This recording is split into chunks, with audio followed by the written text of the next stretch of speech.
Salve e benvenuti a Gormitology.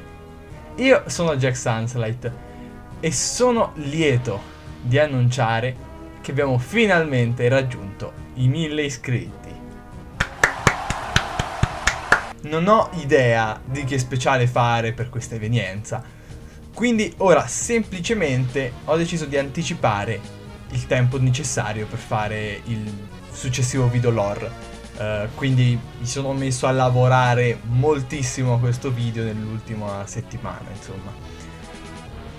Quindi eccovi l'8º episodio della Gormiti Lore, in cui vi parlerò della seconda stagione della serie cartoon Gormiti, l'era dell'Eclissi Suprema. Ma prima, sigla!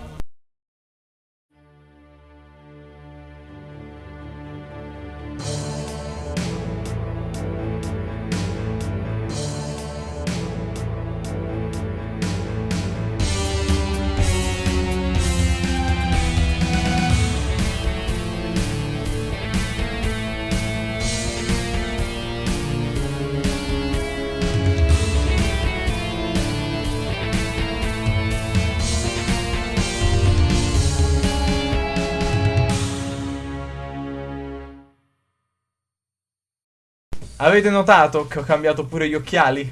Beh, quelli vecchi si sono rotti, come avrete visto dal post della community. Adesso posso fare il post della community. Ho deciso di cambiare gli occhiali, questi erano quelli più simili che avevo e che non mi facessero male alla testa e che non rischiassero di rompersi ogni volta che li indossavo. Quindi spero che vi piacciono, fatemi sapere nella descrizione cosa ne pensate. Torniamo al video. So che in teoria, dopo il ritorno dei Signori della Natura, c'è la serie Elemental Fusion. Ma come per la mistica, resta il problema della canonicità. Infatti, di queste due serie sappiamo davvero poco, e quel che sappiamo ci porta a dire che metterle in una timeline sarebbe solo una complicazione, che renderebbero al massimo una serie filler. Ovviamente nei miei piani c'è la volontà di trattarle, ma come potreste esservi resi conto seguendomi nell'ultimo anno, ciò non vuol dire che avverrà a breve. Ritornando al tema principale del video, vi devo dire che mi sono ritrovato nuovamente in una situazione simile a quella della scorsa Gormiti Lore. Cioè, mi sono trovato a ragionare su come presentare una serie data la mia inesperienza con tipi di video diversi da quelli che faccio di solito. In questo caso infatti ci troviamo di nuovo in fronte a una serie con episodi semi-autoconclusivi, ma questa volta abbiamo della continuità in alcuni episodi. Quindi non posso riassumere ogni episodio come la scorsa volta e vi devo spiegare cosa succede in molti di questi. Quindi dividerò il video in trama generale secondo il foglietto illustrativo della serie, incluso con i box delle minifigure, trama di ciascun episodio e quindi della stagione, riassunto di quel che avviene nei fumetti di questa saga e infine recensione personale di tutta la serie. Direi di cominciare subito. Il foglietto ci racconta all'incirca gli eventi degli ultimi 2 episodi della stagione precedente, ma con delle semplificazioni. Ad esempio, i 4 ragazzini, Toby, Nick, Lucas e Jessica, non sono dovuti andare al Monte Vulcano per evocare il sommo luminescente, ma gli è bastato concentrare le loro forze per essere trasportati al suo tempio, con già il cambio di forma in Eclissi Suprema. E poi il sommo luminescente flexa la potenza della luce e tra una cosa e l'altra, boom, armature mistiche. Per quelli che non stanno leggendo i sottotitoli, la parola mistica è scritto con la Y anziché la I, il che richiama la serie mistica. Particolare. Intanto Orrore Profondo, Lavion e Magmion si recano alla Tana dello Sconforto per incontrare Obscurio, che è riuscito a liberarsi da solo dalla bolla grazie al codice di Magor, un antico artefatto che si credeva perso per via di un terremoto, e per qualche motivo è riuscito a trovarlo dopo ere proprio inciso sulle pareti della sua tana personale. Pazzesco, è sempre stato lì. Quando cerchi un artefatto per te incomprensibile non lo trovi mai, ma quando ti capita di essere in una dimensione senza tempo, riesci a trovarlo proprio in camera tua, nel punto che è sempre stato sotto ai tuoi occhi, e riesci perfino a decifrarne una parte, nonostante si trovi su un piano della realtà completamente diversa. È sempre così. Ah, e già che c'era, Obscurio si è portato Armageddon dietro. Ci viene fatto sapere che una volta arrivati sia il Signore della Luce che quello delle Tenebre, hanno generato nuovi guerrieri per la loro fazione, che si suppongono essere i gormiti secondari di questa serie, che sono tornati i due guardiani, Luxalion e Cerberion, e infine che i guardiani del bene hanno ricevuto redesign, volevo dire armature dorate. E credo che sia tutto quello che c'è da sapere da quello che ci viene detto nel foglietto. Passiamo al cartone. Comincerei con la struttura tipica di un episodio. Succede qualcosa sulla Terra, i ragazzi capiscono che sta succedendo qualcosa a Gorm, vanno al Tempio degli Elementi, viene scelto un Keeper che dovrà aiutare gli altri ragazzi che invece vanno su Gorm trasformandosi nei signori del proprio elemento. Su Gorm trovano la causa del problema, avendo difficoltà devono andare a chiedere aiuto al sommo luminescente usando o un disegnino a terra o facendosi trasportare dal Keeper. Il mitico e unico sommo luminescente, da loro le armature dorate, con a volte una mossa speciale a caso e dice loro cosa devono fare per risolvere il problema, spesso in maniera inutilmente criptica. Il sommo poi flexa la potenza della luce e li rimanda al Gorm. I signori fanno quel che dice il sommo e Gorm è salva. Da notare che ci sono alcune variazioni rispetto alla struttura della stagione precedente. Direi di andare all'analisi di ciascun episodio, ma prima voglio capitalizzare sul vostro interesse, adesso che posso. Com'era? La stessa pubblicità che vedi da tipo una settimana? Oppure un semplice pop-up qui sotto? Non mi dire che sei una di quelle persone che usa D-Block. Disattivelo e torna indietro subito per guardare quella pubblicità. Questi soldi mi servono per il mio nobile obiettivo, cioè comprarci i gormiti. Vabbè, a parte la mia avarezza gormitica, direi di proseguire. La numerazione degli episodi considerata è quella degli episodi da 20 minuti.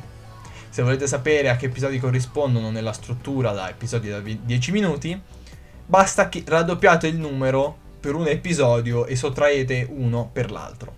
Cominciamo. Allora, nel primo episodio vediamo gli alberi della terra pietrificarsi. La causa è ovviamente Magmion, che fa casini nella foresta perché è alla ricerca del putriverme e del suo custode per un suo incantesimo. I signori vengono richiamati dal sommo luminescente per la prima volta e ottengono la forma Eclissi Suprema e i bracciali che gli permettono di ottenere le armature dorate.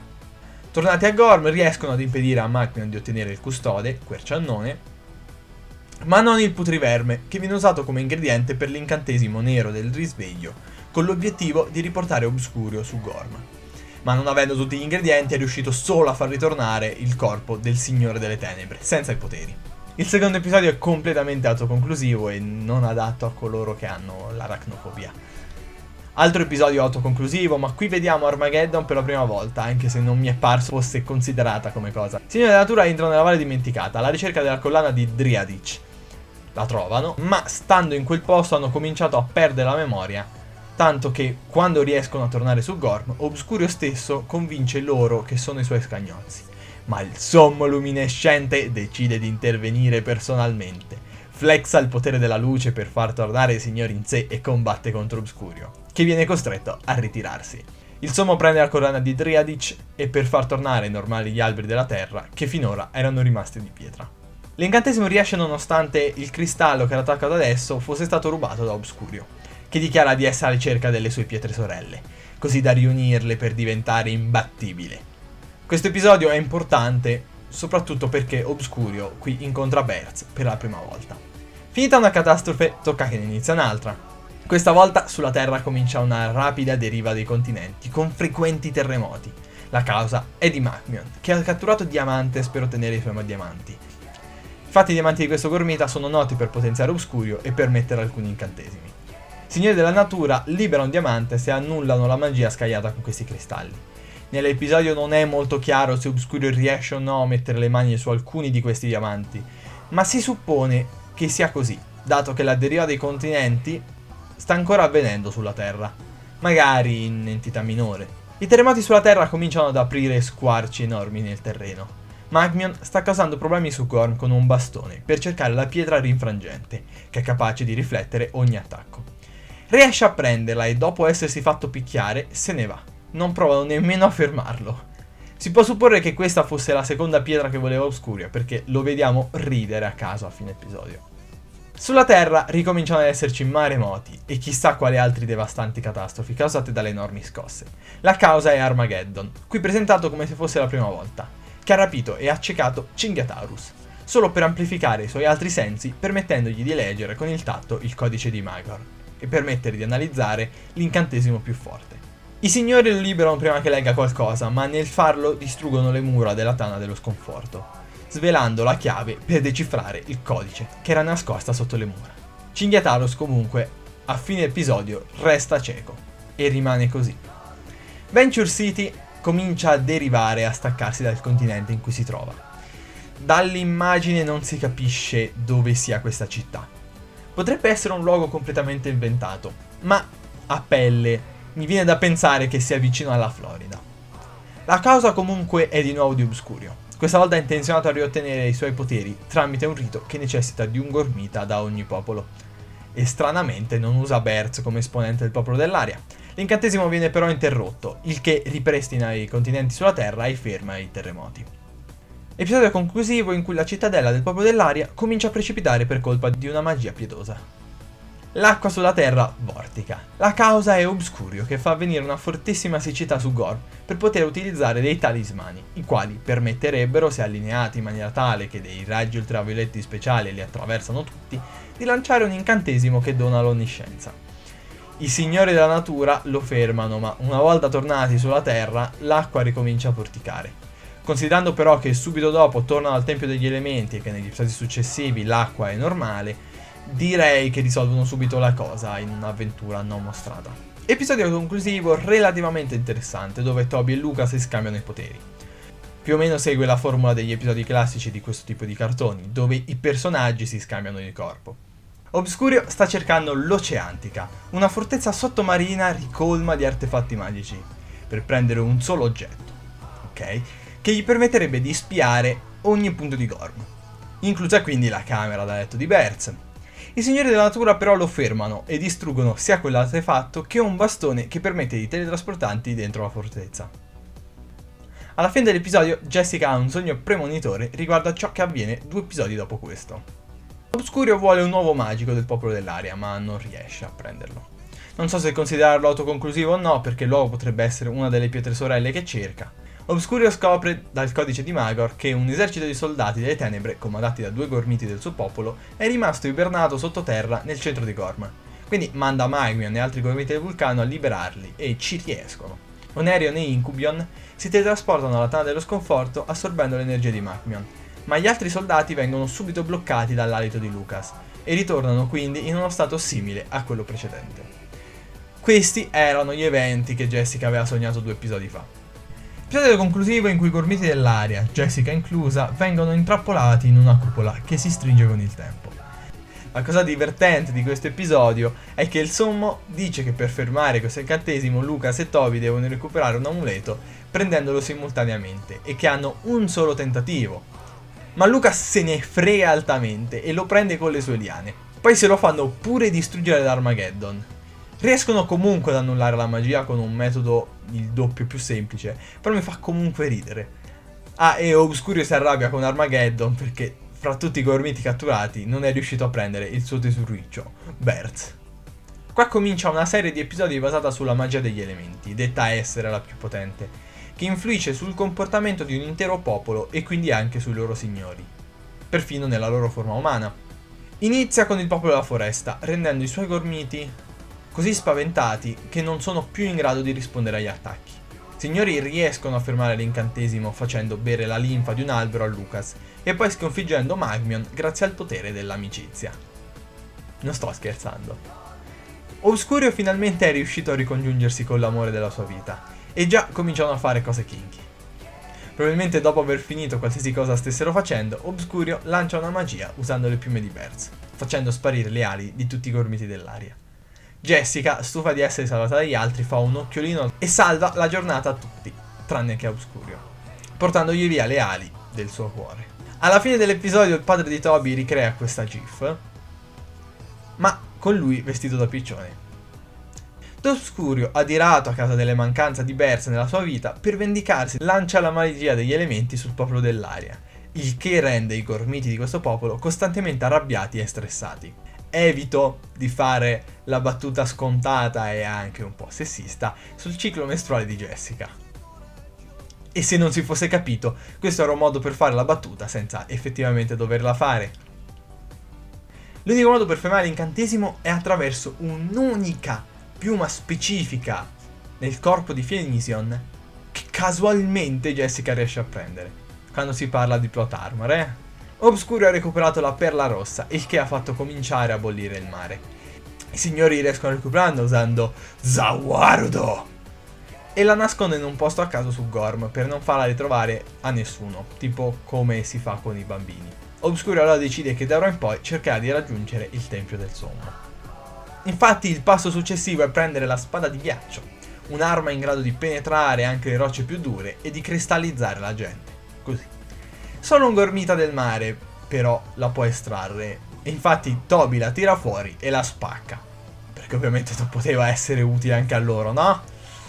Obscurio usa la magia degli elementi sul popolo del mare, rendendolo estremamente egoista ed egocentrico. Anche Toby ne subisce gli effetti. Risolvono il problema recuperando la perla degli abissi. Obscurio usa la magia degli elementi sul popolo della terra, rendendolo goffo. Nick trova e usa la pietra dei 1000 colori per fermare l'incantesimo. Episodio noiosino, ma c'è una breve battaglia fra Obscurio e il Sommo. Armageddon è stato mandato nel territorio più occidentale di Gorm per gestire gli scavi per lo squarcio di luce, un passaggio che porta al Tempio della Luce seguendo le indicazioni di Luxalion, che era stato catturato per sapere dove scavare, anche se per tutto il tempo ha dato indicazioni sbagliate. Per far andare spediti i lavori, ad Armageddon è stata data una cintura magica che gli permette di usare la forza dell'Ovest. Un incantesimo che fa tornare indietro nel tempo gli oggetti e le persone colpiti da esso, per non far mai stancare i suoi lavoratori. Scommetto che il CEO di Amazon, Mr. Amazon.com Inc. in persona, desidererebbe ardentemente questo artefatto. Comunque i signori della natura risolvono la situazione e liberano Luxalion. Probabilmente Luxalion ha dato semplicemente le indicazioni al contrario, perché in questo episodio vediamo tentare una cosa simile ad est. A Magmion viene data la forza dell'est, che permette di assorbire la luce, corrompendola in tenebre, e di riscariarla sotto forma di un potentissimo raggio distruttivo. Magmion applica la magia su un cannone che posiziona su una nave. I signori della natura sono tutti in difficoltà e non riescono a fermare i piani di Magmion. La nave raggiunge il bordo di Gorm e... Cos'è? Adesso Gorm è piatta? No, aspetta. Gorm è davvero piatta? No. Questo contrasta tutto quello che sappiamo. Com'è possibile? L'abbiamo perfino vista in più occasioni che è una sfera, che ha un pianeta nello spazio.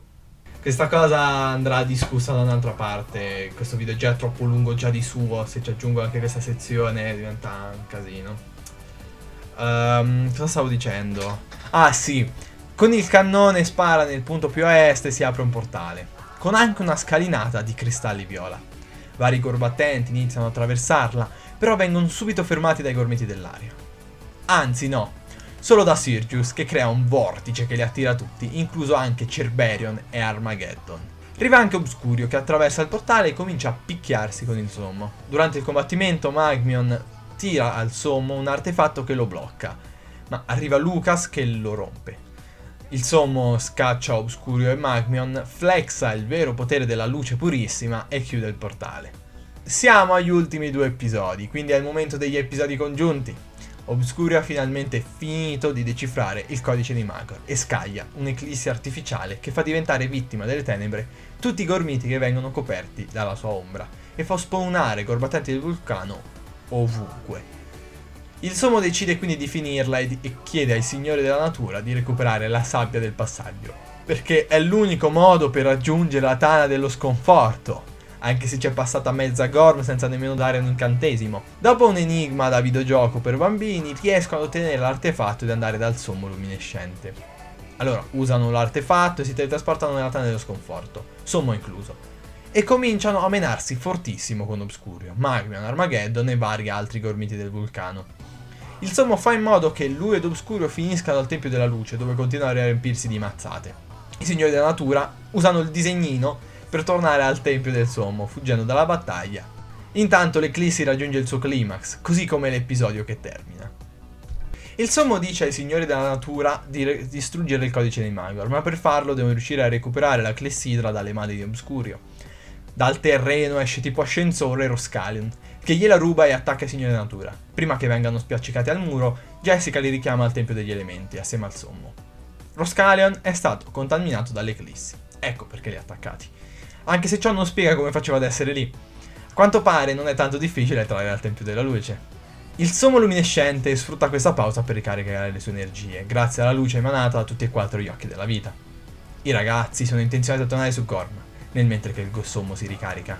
Fanno la richiesta del Keeper e il tempio sceglie Razol per la prima volta, così da far andare tutti e quattro i signori su Gorm. Da qui inizia una successione di eventi quasi cartunesca. Ciascun signore insegue il suo guardiano assieme ad un gormita del vulcano e in un modo o nell'altro la clessidra, con la sabbia del passaggio, finisce nelle mani di un altro guardiano. Il sommo prova a dare loro le armature durate per aiutarli, ma ogni volta falliscono miseramente a prenderla. Alla fine la prende Obscurio, che intrappola tutti i signori della natura.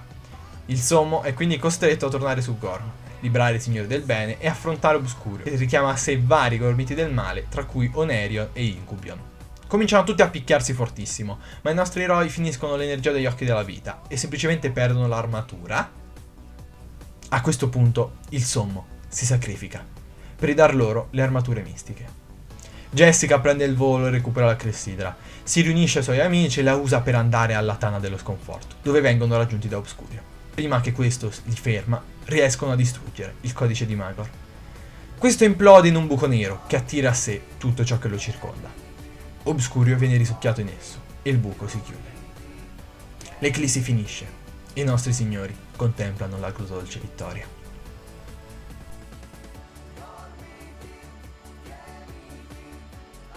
E così finisce l'era dell'Eclissi Suprema nella sua versione cartoon. Nella serie in organic verremo a sapere che il sommo non è morto, ma si è tipo evoluto, non stato successivo d'esistenza o qualcosa del genere.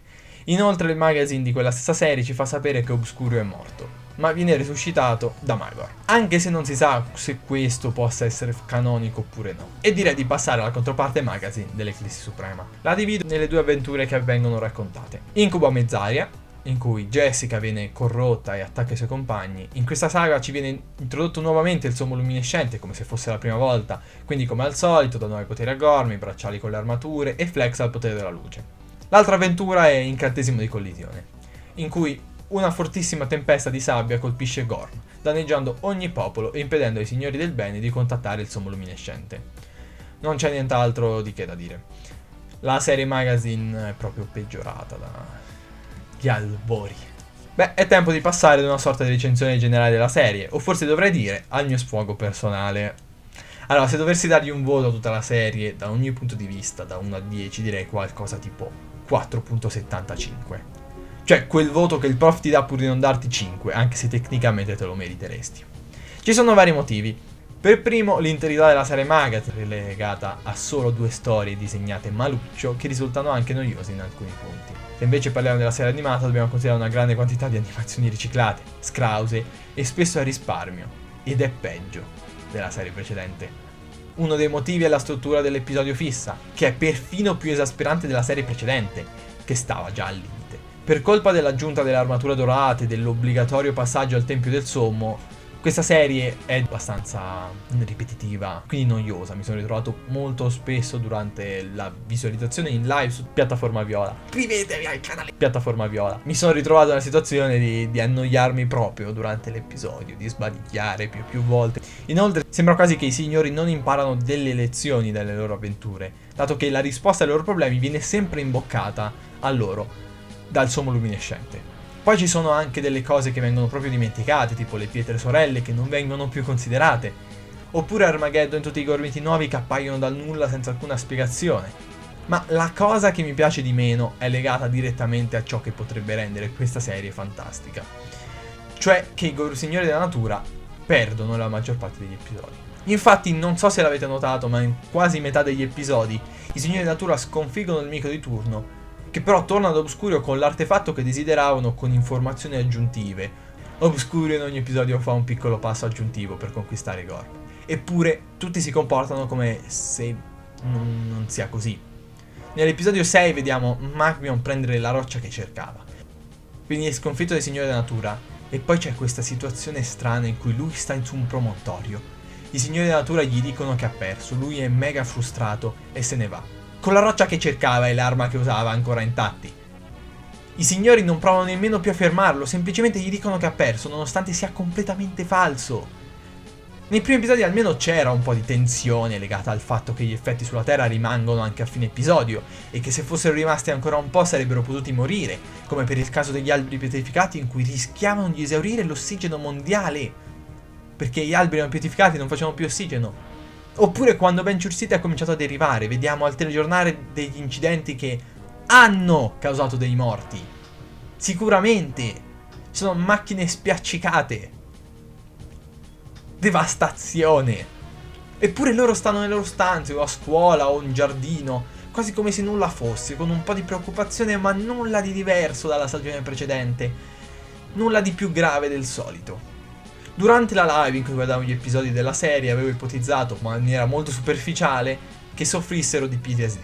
Ma verificando i sintomi non è così. L'unica cosa più vicina ad un sintomo è forse lo stress, dato che gli scherzi e le battute che si fanno fra di loro in ogni episodio diventano sempre più frequenti e sempre più offensivi o violenti.